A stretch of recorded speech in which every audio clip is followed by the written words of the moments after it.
erosion are displacing people from their homes, a move that may exacerbate conflict among communities over resources and pasture for their animals. In a special feature on this Wild Environment Day, Laikipia Gullies, Shadrach Miti focuses on the effects of climate change on the soils of Laikipia North.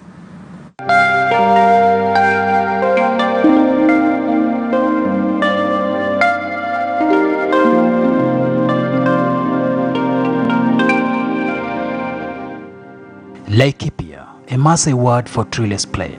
It is a vast plain with different kinds of wildlife, including the Big Five, which roam freely on the rangeland. The county's main economic activity is pastoralism and agriculture. Residents of Laikipia North are largely pastoralists who move from one place to another, looking for water and pasture for their livestock once the area gets too dry. But there is a problem. Even with the vastness of this rangeland, the near bare land surface with minimal vegetation cover is becoming a threat to both the people and the livestock in the larger portion of Laikipia County. This is Tiamamut community land in Laikipia North, and things aren't looking so good. Residents and members of Tiamamut Group Ranch are dejected. Their land is under threat. Shamba hili ni karibu ekari 5,155 na kabisa kwa kweli hii janga ambayo ni kuharibu hizi mitaro za maji kuharibika hivi imeshukua ekari mingi sana. Peter Meshami is referring to these gullies which from far could be taken for deep white cracks caused by earthquakes or earth tremors. But the area has not experienced any seismic activity in recent years. These are not cracks. They are gullies caused by soil erosion. Hii ilikuwa njia ya kuteremkia tu, njia ya kawaida ya maji. Tulikuwa tunaenda upande ya Wasonyiro River. Sasa hii ndio njia ilikuwa ya kutembelea. Kwa hivyo maji ilianza tu kufuata polepole na ndio ikaform mpaka ikawa laga kama hii. The land is left there and the root system, because the root system of the trees used to hold the soil. So it limits movement. So when it rains, the soil in itself is so weak. So and you can see it's somehow a steep slope. So the water velocity is very high and washes away the soil. Much of Laikipia North is hilly and plain. Whenever it rains, rainwater flows rapidly downstream. And because much of the land has minimal vegetation cover, too much soil is washed away, resulting in these wide, deep gullies. Animals are either dying or getting hurt as they fall in the gullies.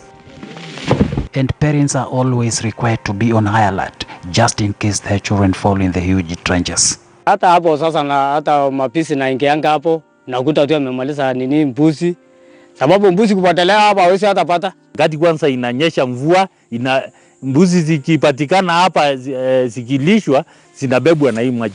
A few years back, this area was full of homes and livestock. But now, many families have moved out. The movement is largely bordering on the need for safer grounds that have less or no gullies, not the usual search for water and pasture. Ikiendelea hivi kwa miaka zijazo 3 ama 4, watu watakosa hata namna ya kuwasiliana. Watu watahamishwa hata mpaka wakose mashamba. Kutaka kujenga nyumba mzuri hakuna, sababu nazama tu hii nini itakuja ti kupeleka. Hata usiku kulala kwa nyumba, nasikia mvua kinyesha, nasikia tu bubu usiku bubu. Mtu nafikiria hai, sasa hapa mmekuwa mafuriko. But environmental experts are warning that continued poor soil management and keeping large number of animals in one area for long could cause more damage to the environment.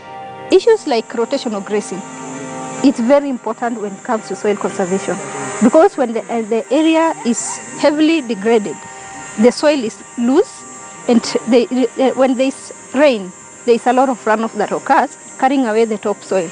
That in itself limits the growth or the growth of other vegetation in the area. Even if it's not much livestock that is available there, the period that stays without regeneration of past vegetation, that is supposed to reduce the water runoff. So when it rains, because this is bare land, it washes off the soil. And one of the contributing factors is climate change. where you find we can no longer predict the rainfall pattern. Several years back, this place was a pathway, a reliable corridor used by animals and human beings. But extreme soil erosion enhanced by minimum vegetation cover and poor land management has turned it into a gully that is now developing into a valley. And now the destruction is just getting bigger and bigger and bigger. But as members of Tiamamut Group Ranch express fears over increasing number and sizes of gullies, at the neighboring Mosul Group Ranch, members have decided to arrest a bad situation before it gets worse.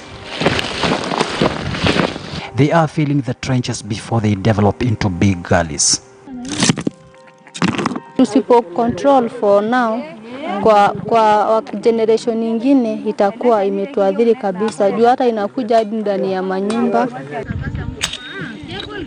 They have been around long enough to see what their kinsmen in the neighboring areas within Laikipia County have been through. Since the real impact of gullies is felt during rainy season, members of Mosul Group Ranch, led by their chairperson Tom Putunoi, have decided to fill these trenches using tree branches and shrubs. Na tunafanya wakati kama saa hii ambapo hakuna mvua, ili kunaponyesha hiyo maji venye inateremka, mchanga inapata kitu ya kushika. Land ownership here is largely communal, and so the leadership of a given group ranch is under every obligation to mobilize members on any given cause. All young and old are working in consonant towards filling trenches ahead of the rains. Mbuzi inaweza ingia ndani na utaona. Na wakati hata ya kiangazi inakuwa goigoi, hata kufuka hii mitaro ni ngumu. Inajaribu kufuka, inaingia ndani. The worst hit area is Doldol, a very important and dependable market center. Yet the town is about to be cut off. It is almost becoming inaccessible. Residents and traders may soon be disconnected from nearby towns should it rain any moment from now. The only remaining part of this bridge is about to collapse. Inaongoja tu mvua. In fact, mvua moja ikinyesha tu, hii mawe yote yanaenda. Hii barabara yetu inatulinki na Isiolo, inatulinki na upande wa Timao ambao ni Meru, na ni barabara moja ambao ni main road ya government, national government. According to the 2009 national census, Laikipia, a cosmopolitan county, had a population of 399,227 people. And with the growing population of people and livestock, indications are that the fight for pasture and water may get even fierce. Experts say deliberate efforts are needed to control and mitigate the situation. If the situation is not addressed now, you find that we're going to find communities being displaced. You find people living upstream. The gullies continue to develop upstream. So they have to move to other places to leave such an area. And somehow those lands will remain unproductive.